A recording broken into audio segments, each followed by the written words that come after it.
starting your day the right way. This is Spirit Mornings on the Spirit Catholic Radio Network. Evan comes to us from the Evangelium Institute. Evan, thank you so much for joining us and hanging out with us this morning as we continue to teach truth and inspire faith here on Spirit Mornings. How are you, sir? Glad to have you here, Evan, man. I'm glad to be here. So we wanted to discuss something called imaginative prayer and Christian content, and those two things kind of collided for you and your wife. You guys were discussing imaginative prayer and adoration, and so what made you want to talk about this? Yeah, basically, kind of like a lot of married couples. After we put the kids down, we decided that we wanted to watch new show that people had been talking about, this House of David series. I don't know if you guys have heard about it, but it's based upon the David story in the Old Testament. And David's like the most significant figure in the Old Testament. He's the most mentioned person in the Old Testament. And the David story is probably the best written part of the entire Old Testament. So we thought, that'll probably be pretty good. And we started watching it. And I wanted to basically binge watch the whole thing. So over a progressive series of nights in between children waking up, we watched this entire House of David series, which is only about 8 episodes long. And then afterwards, we found ourselves going, gosh, when's the next season come out? And it was like 2026. We're like, what? Oh, that's crazy. Oh, yeah. And it's like a normal TV show, you know? They got to film it. They got to do all that stuff. Actors got to exist and actually act and all those things. And then I laughed because we both looked at ourselves and we said, this is the Bible. It's right we there. have a Bible right there. You can binge on the Bible. Yeah, exactly. So I thought, something that I'd been teaching about has been what's called Ignatian contemplation, which is just imaginative prayer. It's just instead of opening up the Bible and specifically doing meditation, so like focusing on a word or a phrase or something, instead you're imagining what's the person's, like what's the scene, what are the words that are being spoken, how are people reacting, and all these sorts of things. And you're kind of placing yourself in the scene of the text. And Ignatius will use, I can't remember what scene specifically it is, but he imagines himself as like a servant boy giving, bringing the materials for the meal to Christ. And I was like, oh my goodness, I could actually do this, because the show, the end of the first season is David killing Goliath. And if you know the David story, that's very early on in the David story. Right. And so I was like, oh my gosh. But then also you watch it and you go, oh, well, they made all these decisions and all these things and stuff. And I read it. And of course, when I was imagining it, I imagined completely different than what happens in the TV show. I'm not going to lie, I kind of preferred the way I imagined it over the TV show. And so one of the things that I was reflecting on with my wife was how it's good to make quality Christian content, but these people are making this content doing something that we all can do and have been encouraged to do by saints in the church, which is they're reading the Bible. They're trying to study what happened, what would this actually have looked like, and then they're praying with it. God willing, I hope that they're praying with it to make up the scenes. And so we can do that too. We don't have to just be waiting for some brilliant creator to be making a good Christian TV show for us to be able to actually enjoy the story. So you're saying, because we use imaginative reading when it comes to fiction books and nonfiction. So you're saying to take that same kind of premise and add it to the Bible. And one thing we learn here, especially during the Good Book Club, when we have deacons and priests in here and theologians, they kind of break down the what the culture was like back then to explain why they're doing what they're doing in the Bible. And it does help to kind of know, okay, so what was the weather like? What was the scenery? What was going on? Was it all desert? Were there any trees?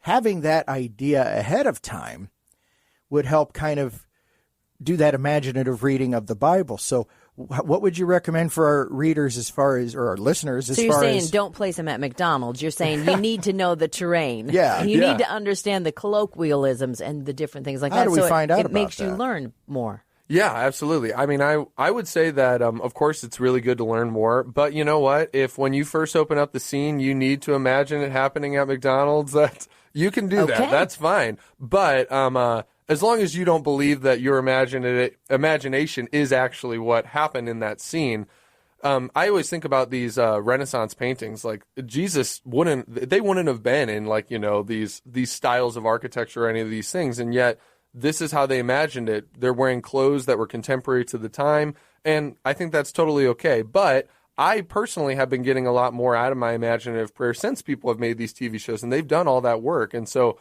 not, some of it, of course, is their own decisions, but yeah, it's their own twist on it. Forever now, in my mind, Jesus will look like Jonathan Rumi, which is just what it just is what it is. Yeah, and that's okay. But one of the things I would recommend, and it sounds really basic, but I think it's a really good idea, is you can just get onto the internet and look up what the Holy Land looks like. Even now, just what the Holy Land looks like, especially Jerusalem. They've done a very good job preserving the architectural style, even in the new buildings, because they have all sorts of laws and rules about what things can look like so that it doesn't become super ugly. And just looking at that in and of itself can give you like, oh, wow, that's really different than what I'm used to, or I can kind of see what that would look like. I think that would be helpful, a good place to start. I'm reading for this Lenten season a book put out by Ignatius, and it gives you a little, they call it Visio Divina. So not just Lectio Divina, a little Visio Divina. And from what I understand, so they invite you to look at some of the photos that they have put together, just small paintings of Jesus and Mary and the different portions of, our Lenten journey. And they just have you contemplate on those and just spend some time with them. And what do you think is going on in this scene? And so it's very similar to what you're talking about here. And they have made it part of the journey, part of this Lenten journey. And it's just another way to pray. It's just another portion of the prayer. It's just another portion of, there's a scripture portion, there's a group portion, and then there's just this little Visio Divina portion. Absolutely. I think prayer is supposed to be holistic. We all want like everything to be like organic, crunchy, all those things nowadays. And prayer is supposed to incorporate the entirety of who we are as persons. And we see things. We don't just imagine words in our head. It's not just a dialogue. And I think that the church has always understood this, which is why they've been willing to invest so much money and time in the arts and beautiful churches and architecture, where even the structure of the building has significance if you reflect upon it. And so there's a little book that we have. It's similar. It's just holy paintings and things like that for our kids. And we go through and we look at it, and our daughter's drawn to these images, and she knows it's Jesus. She knows it's Mary. She thinks they're beautiful, and it inspires something within her. And we never grow out of that. We always need that. I find myself, at least, maybe it's the ADHD, but it could just be me being a childlike. Jesus says to be like a child. And I find myself always looking at the art when I'm at church, always looking and reflecting. Oh man, gosh, I don't think about that scene enough. And what you will say is, you look at the Bible, you might pray with the same scene 10 times. You'll imagine it differently almost every single time, and it'll always feel new. So I think that looking at art that's been inspired by others can only pretty much help us in regards to prayer. We're talking with Evan Collins from the _Evangelium Institute discussing imaginative prayer. And it also helps that as far as technology has come, now in the younger generations, they're very visual, so they're probably less likely to sit down and read a book, but most likely to listen to a book or to watch a video on the book. Obviously, we're having, The Chosen, The House of David. We've got all these great visual shows and videos and stuff. And so that has to kind of come into play with imaginative prayer too, that once they see that and then they go and open up the Bible, they can have a better idea of what is going on. And with all the technology, they've got, Bible apps that'll give you the different languages so they can break it down in more of a common English Bible or what have you. That's got to be helpful too. So what is it that, are there any downsides or pitfalls though to this sort of prayer? It sounds too good to be true, but there's got to be something that is kind of on the negative side of it, right? Yeah, what I would say is that it's going to take practice, and the content that you consume is going to affect your imagination. So I think that sometimes we can think that, I can just watch whatever I want or do whatever I want, and it's not going to affect my time in prayer. Mm-hmm. And as we know, if you don't take time to prepare yourself to pray, it's harder to pray whenever you enter into that time period. Similarly with your imagination, if you're I'm not to rag on horror movies, but if you're constantly watching horror movies, and then you say, you know what, I'm going to sit down and I'm going to read the Gospels. Well, it might be helpful actually to imagine some of the exorcisms that Jesus performs. Yeah. But in regards to the peace that Jesus wants to bring in certain times, you might have a hard time imagining those things because you don't have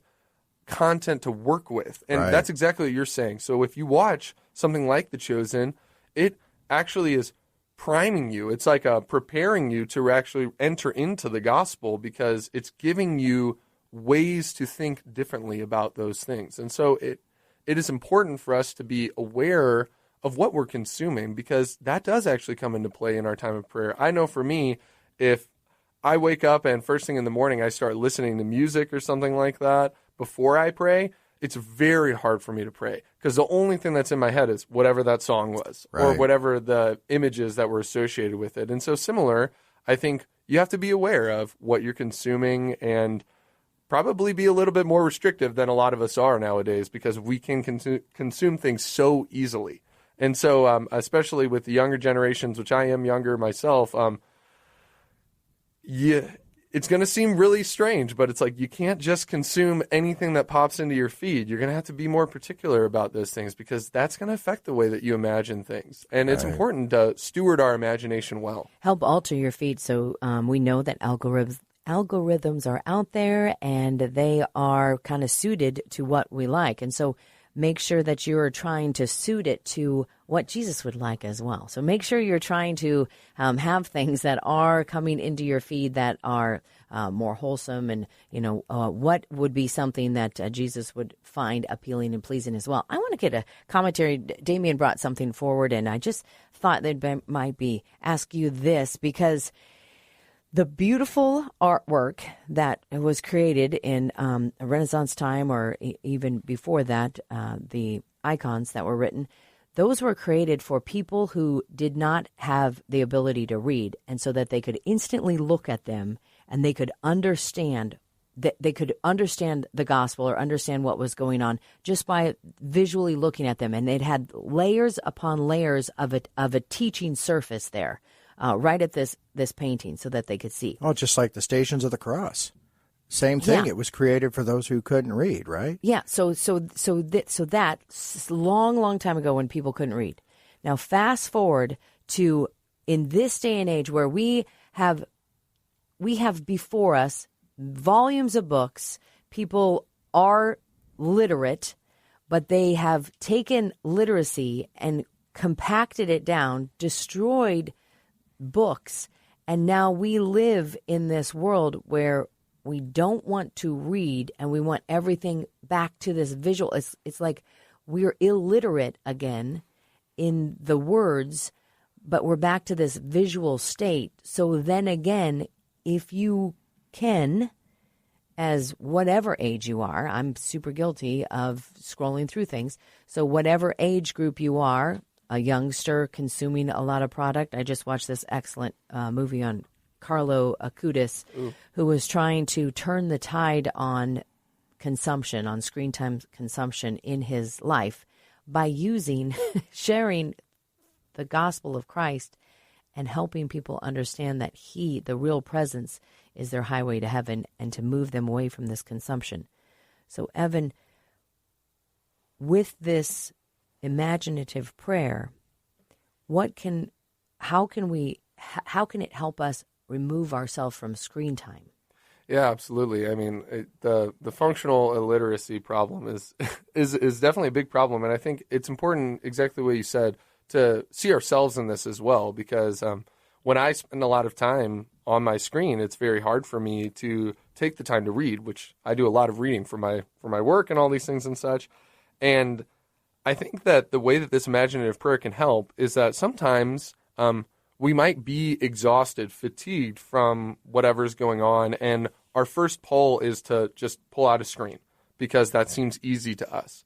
But, to actually just reflect on a very small portion of Scripture and imaginatively enter into it, it takes not a lot of effort.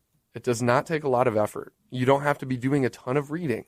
And yet, I'm telling you, you can pray with something. At least for me, my bandwidth for prayer when I'm doing imaginative prayer is much longer than when I'm like trying to, what does the meaning of this word, what's going on here, like in that way. Instead, I'm just trying to imagine the scene, and all of a sudden you find, oh my gosh, I've prayed, for some people this might sound crazy, you're like, I've prayed about this for 15 minutes straight. I didn't even realize it, whereas in normal prayer for me, when I'm doing Lectio Divina, I guess I would say, sometimes I'm like, oh man, it's only been 5 minutes. Oh, I set aside 15 minutes. I got to try and trudge to get to the other. And so just to even start that habit of saying, you know what, maybe I'm just going to try and do a little bit of imaginative prayer instead of pulling out my phone. Being drawn to doing something like that. And you know what, if you're going to pull out your phone, say, I'm going to pull out one of there's tons of apps that will read me the daily mass readings or something like that. Mm-hmm. And you don't even have to read it then. You can just listen to the daily mass readings and then imagine it yourself. And I think the one thing you kind of hinted toward, especially when it came to, coloring pictures with your children, is, what have we been taught over our lifetime? We've been taught that children pick up our driving habits, so we have to be careful what we say and what we do while we're driving because it'll pass along to them.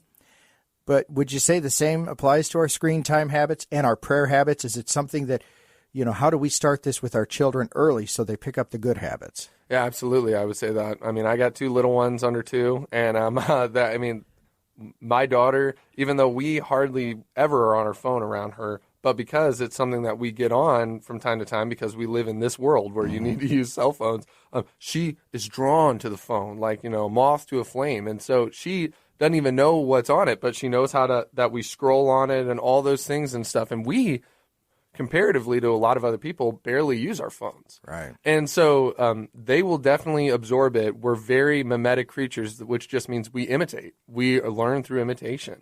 And so I think that as adults, we have to realize that we are the ones that are primarily driving a lot of this content consumption, and we're teaching our children, if we spend, look at your screen time. If you're spending 4 hours a day, 5 hours a day on screen time, and say you're not working on your phone or something like that in some sense, if you're spending that amount of time, you should say to yourself, hey,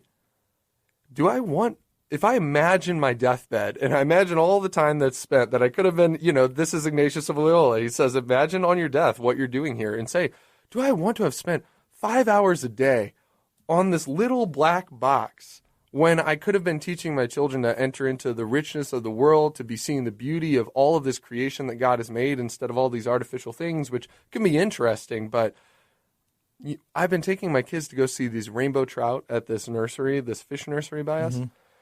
And I'll tell you what, a rainbow trout is way more interesting to me than any mechanical thing that I could a technological thing that I could possibly look at. Right. When you see that, you go, gosh, why did God make that rainbow trout? It's so beautiful. I mean, seriously, I've never thought fish were that beautiful in my life, to be honest. But these rainbow trout are gorgeous. Mm-hmm. But if I'm on my phone, I can't pay attention to it. And I teach my kids that rainbow trout isn't worth paying attention to either. That's a good point. We're talking with Evan Collins from the _Evangelium Institute about imaginative prayer. And you've shared a lot with us, especially when it comes to our kids. I would also think, maybe showing pictures, like putting pictures of on your TV or on your smart device of what that region of land looks like before you dive into the Bible with your children, so they kind of get an idea. Here's what it looked like when they went outside to play, and then you start to read the Bible with them in a language that they understand. Then you're starting to use that imaginative prayer with them. So now I wish I would have done that with my nieces and nephews when they were little ones, but now they're way too old to want to listen to me. Start now. Yeah. You can start now. Yeah, the small appreciate groups you. that we do, with small groups, we can always start. We're never too old to learn new tricks. It is imaginative prayer with Evan Collins, an instructor at the Evangelium Institute, where we do a little series called Teaching Truth, Inspiring Faith. And where can people find out information that you guys are doing at EI? Just at our website, EICatholic.org. Yeah. Sorry. No, I always okay. forget that when I'm putting in my email. What is this? EICatholic.org. You can go there. You can find our blog post. I just wrote a blog post that I really liked, a lovely little one called Resurrecting Antonella the Fish. And so I think it's a fun read. And so if you're looking to read something, or you can listen to it. It's we have these AI generated like readings of it as well. So if you are fatigued of reading too much content or something, you can listen to it be read by this AI, but I would recommend you read it so that you can imagine it a little bit better. There you go, Evan. Thanks, Evan. Do you have an aquarium, Evan? You've dropped a couple of fish references. I think you might need one, bro. Appreciate you hanging out. And House of David, you were talking about that at the beginning. Where can people find that on streaming? Where is that streaming? That's on Amazon Prime, and I want to give a little bit of caveat. It's the David series, so it's violent, and it's got some things that are more adult themes. So I'd be very particular. It's like because David is like to paraphrase a word people would understand, a soap opera. Yes, yeah. Well, see, there we go. So if people are going to look for the Heart of a Servant, Father Flanagan story on Amazon Prime, they can also find House of David too. So watch the Father Flanagan first. Yeah. Evan Collins, thank you so much. Spirit Mornings on the Spirit Catholic Radio Network. A good news update that honors one of our military veterans coming up in just a little bit right here on Spirit Mornings.